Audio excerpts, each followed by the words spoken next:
Frederick Law Olmsted was born in Hartford, Connecticut in 1822. He was a man of a passion and vision and drive. He defined and named the profession of landscape architecture and designed America's most beloved parks and landscapes of the past century, including New York City's Central Park, being his most famous work. He saw architecture as a work of art, and he sought to promote the value of community and domesticity that he had earlier defined as the mainstays of civilization. Olmsted was truly an artist. Central Park, built in 1857, was initially designed for various reasons. The famous park increased health conditions physically and mentally to the city dwellers.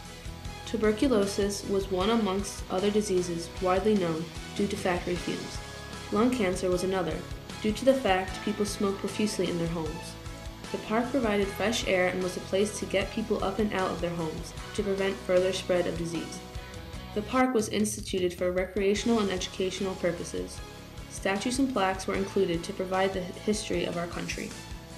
It was designed for all statuses, but mainly focused on benefiting the lower class. To them, the park was a place of delight and leisure, the main reason being that there was no expense to their enjoyment, opposed to the wealthy that paid many expenses for the entertainment, such as theaters, carriage rides, and nightclubs. Central Park offered a wide variety of entertainment. It offered entertainment to all social classes. However, most activities were geared towards the wealthy.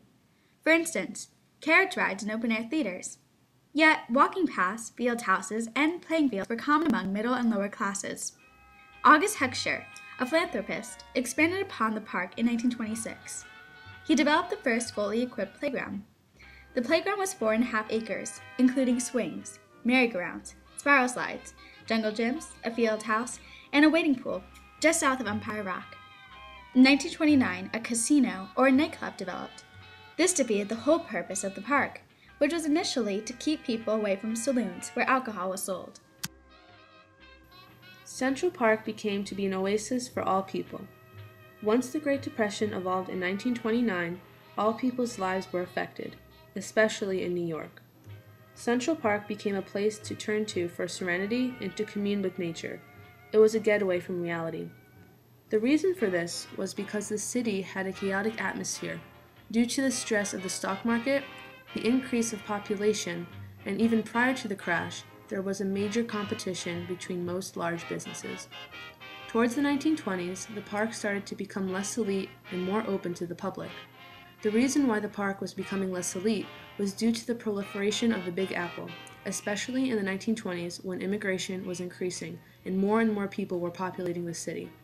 The park became more popular and thus it was widely used.